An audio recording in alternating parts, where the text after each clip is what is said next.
quero te convidar a passear por alguns mundos em que vocês vão conhecer novas pessoas, às vezes vocês vão sentir amor, às vezes vocês vão sentir raiva, às vezes vocês vão sentir compaixão pelas pessoas que vocês vão conhecer, mesmo que sejam pessoas que não existam de verdade. Eu quero te convidar a conhecer esses novos mundos para que você desenvolva talvez um dos hábitos mais importantes para te salvar da vida moderna, que é a leitura.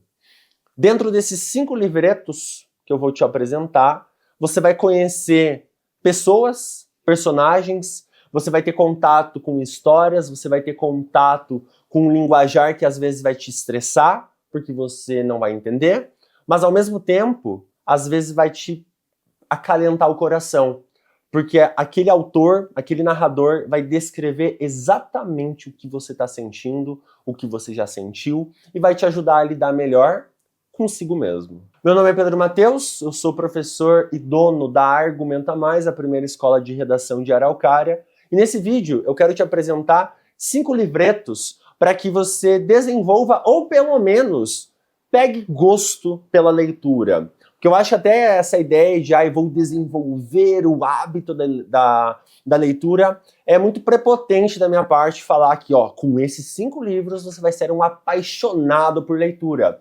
Não sei, porém existe uma chance muito grande. Por quê? Porque eu já recomendei esses livros para outros alunos e eles gostaram, mesmo alunos que não liam há muito tempo. Para começar a nossa lista, eu gostaria de apresentar a vocês O Guia do Mochileiro das Galáxias, um livro de Douglas Adams, e é um livro que me formou leitor. Eu lembro que quando eu era criança, eu era mais novo, meu irmão chegou para mim e falou, cara, leia este livro. Eu não gostava de ler, eu nunca esqueci, né? Quando eu era mais jovem, eu até falei uma vez para uma ex-amiga minha, que eu achava que leitura era perda de tempo, e olha que curioso, né? Agora eu sou graduando em letras pela UTFPR. Mas enfim, o Guia do Mochileiro das Galáxias vai narrar a história do Arthur Dent e do Ford Prefect. Arthur Dent é um terráqueo que tem como amigo, né, o Ford Prefect, que é um alienígena, que é de uma outra raça alienígena. O Ford veio para a Terra para estudar a Terra e para preencher o Guia do Mochileiro das Galáxias, né, que é tipo uma enciclopédia galáctica com todas as informações de todos os planetas e galáxias. Ele acaba se apegando ao Arthur Dent, não consegue voltar para sua casa, e em um dado momento, isso já nos primeiros capítulos, a Terra vai ser destruída por uma raça alienígena chamada Vogons. Por que os Vogons vão destruir a Terra? Porque a Terra está no caminho de um viaduto intergaláctico. Talvez você esteja pensando, meu Deus, que viagem! Exatamente isso. A ideia é exatamente essa, é ser uma grande viagem. Só que uma viagem divertida, uma viagem legal, uma viagem engraçada, acima de tudo. O Douglas Adams, dentro do Guia do Mochileiro das Galáxias, ele é extremamente engraçado. Foi isso que me fez me apegar a toda essa saga de livros, ao ponto de eu ter uma tatuagem dessa saga de livros. Por quê? Porque você vai lendo o livro e você vai dando uma risadinha, aquela risadinha de canto, de tipo... Eu não acredito que você falou isso, seu safado. Descreveu perfeitamente aquela relação que o ser humano tem, por exemplo, com grana. Ele faz aqui dentro toda uma crítica, logo nos primeiros capítulos, que você fica, mano, esse cara é bom. Esse cara é muito bom. E ao longo da aventura, você vai se apegando aos personagens, porque o Ford Prefect, ele é muito engraçado. Os Vogons, né, o super ataque especial, entre aspas, aqui deles, é a leitura de poemas, porque os poemas deles são muito ruins, e isso é muito engraçado dentro da história. Além de que, o mais burro ali do grupo é o Arthur Dent, já fazendo um paralelo com o quanto que o ser humano se acha inteligente em relação às outras raças. E na realidade, será que nós somos tão inteligentes assim? Enfim, e o final do livro também é um final que ele é surpreendente, por quê? Porque você não espera nada que vai acontecer dentro do livro. Nada. Tudo te surpreende. Além de ser extremamente divertido a leitura do Guia do Mochileiro das Galáxias. Então, para quem tem interesse em iniciar nesse mundo das leituras e quer começar, por exemplo, com ficção científica, que é esse o caso, cara, manda bala que você vai se divertir bastante. O segundo livro, agora vindo um pouco mais para o Brasil, é o meu querido, é o meu homem, Rafael Montes. Esse livro aqui, já para avisar, não é recomendado para menores de 16 anos, assim, só para deixar bem claro para vocês. Rafael Montes, ele é um autor brasileiro que eu acompanho a sua história desde o começo. Então, eu tive a primeira edição do primeiro livro dele lá da editora Bem Virá. Eu não vou falar o nome do livro aqui, porque, enfim, mas eu posso colocar na tela rapidinho, né? Eu acompanho ele há mais de 10 anos, assim, então eu realmente gosto muito do autor. Ele é o roteirista, por exemplo, daquela novela muito famosa atual, Beleza Fatal, da HBO. Ele é autor do Dias Perfeitos, ele é autor de Jantar Secreto, ele é autor do Vilarejo, enfim, de vários livros famosos, livros muito bem falados, né, pela crítica como um todo e pelo senso comum também, as pessoas gostam muito. E dentro de Uma Família Feliz não seria diferente. Basicamente a história é muito simples, tá? É uma moça que ela se casa com um rapaz que tem 2 filhas e o papo vai, papo vem, né? O tempo vai passando e ela engravida desse cara. O primeiro plot da história, aqui eu posso contar pra vocês, porque eu acho que não tem problema, é realmente pra convencê-los a ler, ela não quer ter o filho, ela não quer ter a criança. Então você já tem todo um desenvolvimento legal dentro disso, desse aspecto psicológico, dessa mãe que não quer o filho. Ao mesmo tempo, você tem um outro plot que também já é te entregue logo no primeiro capítulo, que te prende muito forte. Por quê? Porque a história começa do final. Então o primeiro capítulo é o último capítulo. E basicamente no primeiro capítulo você tem essa mãe dirigindo um carro em alta velocidade e ao lado dela você tem uma das filhas do rapaz. Você tem a mocinha gritando: não, mãe, para, mãe, por favor, para. E no final do capítulo, simplesmente, pá, ela bate o carro de frente com um caminhão. Ou seja, ela acaba ali, né, se acidentando intencionalmente. E a grande questão que fica é, por quê? Por que que ela tá fazendo isso? E o que te prende nessa história é justamente isso. Por quê? Conforme a história vai andando, aí o filho dela nasce, por exemplo, acontece uma coisa com o filho em um dado momento que você fica, tá, nós temos um grande problema aqui. Porque a moça estava tomando um vinho, ela trabalha com bebê reborn, que basicamente ela faz bonecas e bebês parecidos com crianças que já morreram, né, para mães e pais e tudo mais. E basicamente essa mãe, ela estava tomando um vinho, ela desmaia e quando ela acorda, o filho dela tá todo machucado. E aí você fica, tá, quem que machucou? Foi ela? Foi alguém? Você não sabe quem que machucou. E você fica preso na história. Então muita coisa vai acontecendo e vai sendo construída e você realmente se interessa. Porque a escrita do Rafael Montes, ela é muito fácil. Porque eu sei que uma das coisas que também impede a galera de ler é justamente a escrita. É justamente a dificuldade em entender aquilo que está sendo escrito. Esse foi um livro que eu recomendei para 2 alunos só este ano. Os 2 leram e os 2 gostaram muito, muito. E eu fiquei muito feliz. Por quê? Porque para mim interessa muito mais que vocês leiam, que vocês peguem gosto para depois irem descobrindo outros autores. Autores que a gente diz que são muito mais consagrados, né? Os cânones mesmo, né? Os autores clássicos. Mas Rafael Montes é muito bom. Rafael Montes é muito legal. Ele te permite imergir nesse universo e realmente se apegar aos personagens. Então você se importa com a Eva, que é a protagonista. Você realmente se importa com o filho dela. Você realmente se importa com essa família dela. E no final, cara, quando você descobre, você fica, ok, isso é bom, isso é muito legal. Rafael Montes novamente se superou. Inclusive, só para deixar claro, eu tenho o livro autografado dele. Então é a versão aqui chiquérrima. Vamos para o terceiro. O terceiro é um livro que eu li recentemente e eu acabei me apaixonando, de verdade mesmo, que é Capitães da Areia, do Jorge Amado. Eu vou ser bem sincero, eu nunca tinha lido Jorge Amado na minha vida, eu nunca tinha lido Capitães da Areia e, cara, é muito bom. É muito bom. Eu confesso, eu nunca tinha lido Capitães da Areia e eu me apaixonei muito fortemente.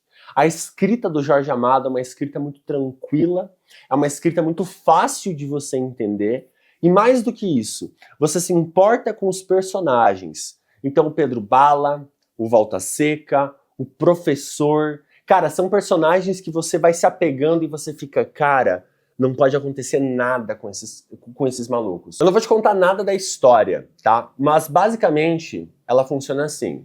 Os Capitães da Areia, eles são meninos de rua, né? São meninos em situação de rua, de Salvador, e todos eles cometem pequenos crimes ao longo da história, você vai conhecendo cada um deles, e você vai entendendo por que eles estão nessa situação. Nenhum deles quer estar nessa situação, mas eles estão, por N motivos, tá? Você vai descobrir isso ao longo da história. E é muito louco porque você tem uma ambiência muito boa para a época do livro, né, que foi ali na década de 40, na década de 10, mais ou menos, né, 1900, 1920 no máximo, tá estourando, que você ainda tem a revolta da vacina em um dado momento da história, né. Mas, enfim, então você tem essa história desses meninos, a interação entre eles, a interação deles com a sociedade como um todo, então a forma como a sociedade observa esses meninos, mais do que isso, a maneira como esses meninos interagem com as instituições da cidade, então, por exemplo, com policiais, com os guardas, com padres, com freiras, você vê como essas pessoas tratam esses meninos, ainda você vê como esses meninos tem relações de conflito com outros meninos em situação de rua, que é um outro grupo que acaba tendo conflito, às vezes, com os Capitães da Areia, e você vai se importando com eles. Por quê? Porque o Jorge Amado ele vai tecendo um enredo, uma história em que esses meninos eles vão envelhecendo, então você vai acompanhando a evolução de cada um deles ao longo da história, e, por exemplo, você vai acompanhando os primeiros amores, você vai acompanhando essa puberdade, você vai acompanhando algo que eu achei assim que me doeu muito, a perda da inocência. E como o Jorge Amado consegue construir isso muito fortemente dentro da história. Como, por exemplo, o Pedro Bala, que é o líder do Capitães da Areia, ele perdeu a sua inocência muito cedo, aquela inocência da infância, a inocência de ser uma criança, de ser, por exemplo, um pré-adolescente, porque o pré-adolescente, ele não tem a mesma malandragem, a mesma malícia que uma pessoa de 17, 18, 19 anos vai ter. E o Pedro Bala já tem, o Volta Seca já tem, o professor já tem.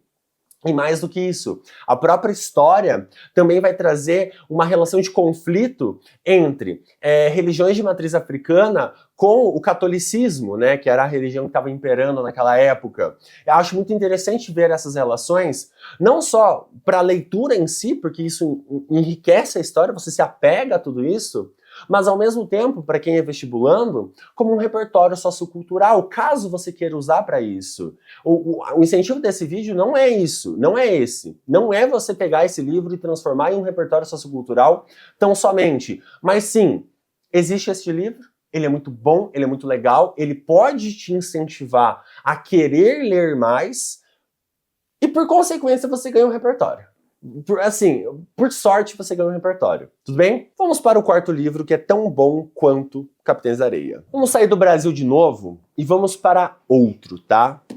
Gostaria muito, eu sei que é meio batido falar disso, mas gostaria muito de indicar para vocês, porque muitos de vocês viram os filmes, mas poucos leram Harry Potter.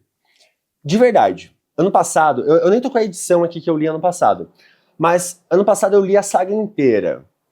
De verdade, fazia muito tempo que eu não me divertia tanto, que eu não dava tanta risada com um conjunto de livros, que eu não me importava tanto com personagens. Fazia muito tempo mesmo. E sendo bem sincero, tá? O que a J.K. Rowling faz em Harry Potter é um negócio indescritível. É um negócio indescritível. Caso você seja um alienígena e você não saiba nada sobre Harry Potter, basicamente, tá? É a história dentro de um universo bruxo, então você vai ter magia, você vai ter as varetas lá, pá, atacando magia e tudo mais. E dentro desse universo, o menino Harry Potter, né, o menino Potter, ele, quando ele era criança, ele foi atacado pelo bruxo das trevas, o Voldemort, e ele sobreviveu. Então ele tomou uma maldição da morte, lá tem o nome certo, Avada Kedavra. Ele toma essa maldição da morte, mas ele não morre. E isso enfraquece muito esse bruxo das trevas. Então o primeiro plot é esse. Como esse piá sobreviveu? Você fica, tá, ok, não sei. Ele vai morar, os pais morrem, né, nesse ataque do Voldemort, os pais morrem, e ele vai morar com os tios. E os tios são uns escrotos tremendos, assim, tremendamente escrotos. Inclusive, quando eu tava lendo, né, eu ficava, cara, isso aí era passivo de crime, né? Pô, tem um conselho tutelar ali em Londres, pelo amor de Deus. Mas enfim. E aí o que acontece, né? O Harry Potter, em um dado momento, ele é convidado a ir para Hogwarts. Os tios não queriam que ele fosse para Hogwarts, porque é bruxaria e tudo mais, meu Deus, que coisa horrível. Mas ele vai. E em Hogwarts ele começa a viver várias aventuras com seus amigos, Ron e a Hermione. Aventuras que envolvem lobisomens, aventuras que envolvem outros bruxos das trevas, aventuras que envolvem o esporte ali dentro do universo do Harry Potter, que é aquele negócio que voa em varinha, meu Deus do céu, o quadribol. Como que eu fui esquecer esse nome? Meu Deus do céu. O quadribol, né? Eu tava com um torneio tribruxo na cabeça, mas enfim. O quadribol, que é muito legal também, você vai vendo a narração, assim, que a narradora, né? A J.K. Rowling, ela cria um narrador onisciente, só que só pro Harry Potter. Isso é muito legal, cara. É muito bem feito, assim. Você fica, caralho, você se envolve mesmo, né? E quando tem as partidas de quadribol, você acaba gostando bastante também. Porque você realmente se empolga, assim. Você fica, cara, vai dar certo. Você ganha Harry Potter. E às vezes ele ganha, às vezes não, né? Enfim, eu não vou contar, que eu não quero dar spoiler em relação a isso. Mas acima de tudo, por que Harry Potter é bom como um livro para você gostar de ler? Primeiro, é fácil, é uma leitura muito fácil. Segundo, você se importa com os personagens, porque a construção do Dumbledore, a construção da professora McGonagall, a construção do Hagrid, a Hermione, gente, a Hermione nos livros é 1000 vezes melhor do que a Hermione nos filmes. O Ron dos livros é 1000 vezes melhor do que o Ron dos filmes. Os personagens aqui são muito melhor desenvolvidos. E mais do que isso, a leitura é muito fácil, muito leve, você se envolve na história. Então, na minha humilde opinião, tá? Caso você queira, né, se envolver nesse universo da leitura, caso queira gostar de ler, começar por Harry Potter é muito bacana, é um negócio muito tranquilo. É claro, entendam, o Guia do Mochileiro das Galáxias, Harry Potter, são livros que a gente diz que são livros infanto-juvenis. Só que sendo bem sincero, tá? Isso é só uma nomenclatura que a gente usa para vender. É só isso. No fundo, não é tão infanto-juvenil assim. É claro, você não vai ter, no Harry Potter da vida, cenas de amor, né? Vocês entendem o que eu quero dizer? Você não vai ter, no Guia do Mochileiro, uma cena meio pique 50 tons de cinza. Não vai acontecer isso, evidentemente. No entanto, você tem ali relações de amizade, até mesmo relações de preconceito, que nem no caso do Harry Potter. O Draco Malfoy, a gente pode colocar ele como um eugenista do caramba. Você consegue jogar ele nesse patamar. Porque o que ele odeia a Hermione e todos os não bruxos, né, que eles chamam de sangues ruins, não tá escrito. Então você tem ali um aprofundamento da história. Mas você pode ler numa camada mais superficial, só para você se divertir, e tá ótimo, fechou, né? Isso aí, tá tudo certo. Mas você pode ir mais além, você consegue interpretar mais coisas dentro desse universo. Para nós fecharmos essa lista, É óbvio que eu vou trazer a queridinha do pessoal de hoje em dia, que até chamam de Colin Hoover brasileira, a Carluxa. A Carla Madeira com Tudo é Rio. Eu confesso, tá? Eu confesso, assim, eu vou ser bem sincero, eu não queria ler Carla Madeira, mas como eu namoro, eu fui obrigado a ler Carla Madeira pra conversar sobre isso com a minha namorada. E eu adorei, cara. Eu adorei. É um livro também que não é recomendado para menores de 16, eu até diria menores de 18 anos. Menores de 16 que tenham alguma questão, assim, com alguma sensibilidade, com temas muito pesados, e de 18 também, tá? Então tomar esse cuidado, porque são temas que ela vai abordar aqui que são bem profundos, mas basicamente qualquer história. Antes de tudo, a escrita da Carla só vai. Só vai. Você começa a ler, você fica assim, ok, coisa linda, fácil, de boas. Mais do que isso, tá? Até a diagramação do livro, que nem eu vou pôr aqui em uma página aqui qualquer. Que nem aqui.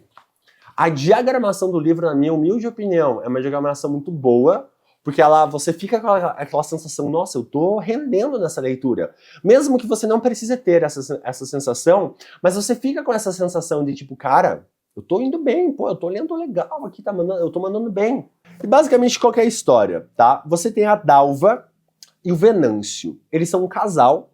E você tem a Lucy. A Lucy, ela é uma prostituta ali da cidade. O Venâncio trai a Dalva com a Lucy, com uma certa constância.